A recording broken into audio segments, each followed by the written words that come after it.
Transfer মার্কেটে যারা নজর রেখেছে তারা প্রত্যেকেই জানে ইস্ট বেঙ্গল এই মুহূর্তে 3জন ফুটবলারকে চূড়ান্ত করেছে, যাদের মধ্যে দুজন হলো বিদেশি এবং একজন কিন্তু দেশীয়। অর্থাৎ একজন ইভান সেন্টার ব্যাক সার্বিয়ার, অন্যদিকে রয়েছে কিন্তু মিগুয়েল ব্রাজিলিয়ান সেন্ট্রাল মিডফিল্ডার এবং রয়েছে লেফট উইঙ্গার বিপিন সিং। অর্থাৎ ইস্টবেঙ্গল আগামী সিজনের জন্য ইভানকে মোটামুটিভাবে চূড়ান্ত করেছে, কারণ এখনও সাইনিং থেকে শুরু করে মেডিকেল অনেক কিছু বাকি আছে এবং তিনি যে লিগে খেলছেন সেই যে ক্লাবের সঙ্গে যুক্ত রয়েছেন সেখানে কিন্তু ডিসেম্বর অবধি তার ডিল রয়েছে।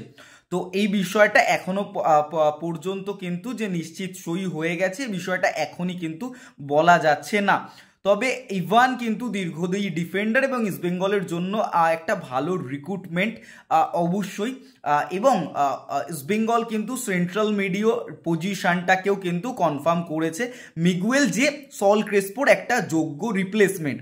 সল ক্রেসপোর থেকে অনেক ফাস্ট ফুটবলার, সল ক্রেসপো কিন্তু ভালো ফুটবলার ছিল, হোল্ডিং মিডিও ছিল, বাট সল ক্রেসপো প্রচণ্ড পরিমাণে স্লথ। তো সেখানে দাঁড়িয়ে মিগুয়েল কিন্তু যথেষ্ট পরিমাণে অ্যাক্টিভ এবং গোল অ্যাসিস্ট প্রোভাইডের পাশাপাশি তিনি কিন্তু প্রচুর গোল করেছেন, তাই অবশ্যই মিগুয়েল একটা ভালো অপশান। অন্যদিকে লেফট উইং হিসাবে বিপিন সিংকে ডিল ডান করে ফেলেছে। এবার বিপিন সিং থাকা মানে একটা এক্সপিরিয়েন্স ফুটবল ইন্ডিয়ান ফুটবল সার্কিটে আইএসএল এর মঞ্চে যার দুর্দান্ত কন্ট্রিবিউশন রয়েছে, এবং বিপিনের সঙ্গে বিষ্ণু, যারা দুজনেই কিন্তু দুটো উইংয়েই সমান পারফরমেন্স করতে পারে।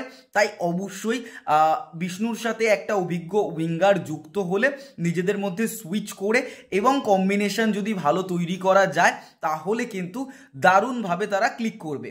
এবার নন্দার ভবিষ্যৎ কি করবে সেটা নিয়ে অবশ্যই ভেবে দেখবে ম্যানেজমেন্ট, বা ভেবে দেখছে ম্যানেজমেন্ট, সেটা এই মুহূর্তে বলা যাচ্ছে।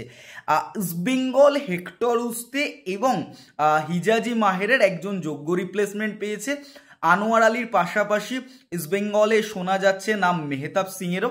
তবে এই মুহূর্তে যে বিষয়গুলো চূড়ান্ত হয়ে গেছে, যে মেহতাব সিংয়ের বিষয়টা, কারণ তা একদমই নয়, মেহতাব সিংয়ের পেছনে কিন্তু উঠে পড়ে লেগেছে মোহনবাগানও। উল্টো দিকে দাঁড়িয়ে জিমান্তা কোসেরও বেশ কিছু অফার আছে, তার নিজের দেশ গ্রিসের পক্ষ থেকে তার কাছে কিছু অফার এসছে। এবার সেগুলো ক্লাব পুনর্বিবেচনা করে দেখছে, যেটা তোমরা সকলেই জানো যে ডায়মন্ডাকসকেও ছেড়ে দেবে ক্লাব এই মুহূর্তে, এরকম পরিকল্পনাই রয়েছে। তো আশা করা যাবে আর কিছুদিনের মধ্যে আরও বেশ কিছু আপডেট তোমাদের সামনে আসবে। ইস্টবেঙ্গল এই মুহূর্তে দুই ব্যাক সেকশনের ক্ষেত্রে কাকে সাইন করায়, কারণ অভিষেকের ক্ষেত্রেও কিন্তু মোহনবাগান এগিয়েছে, অন্যান্য বেশ কিছু ক্লাব অভিষেকের পেছনে রয়েছে। ইস্টবেঙ্গল কিন্তু আই লিগে বেশ কিছু ফুটবলারদের সঙ্গে কথা বলছে, যেটাও তোমাদের সাথে শেয়ার করেছি। তো ট্রান্সফার মার্কেট এই মুহূর্তে বেশ অ্যাক্টিভ আছে, আস্তে আস্তে ডিলগুলো কনফার্মেশনের দিকে যাবে, আরও বেশ কিছু নাম উঠে আসবে। তো এই 3টে রিক্রুটমেন্ট নিয়ে তোমাদের কি মতামত অবশ্যই কমেন্ট বক্সে কমেন্ট করে জানাও।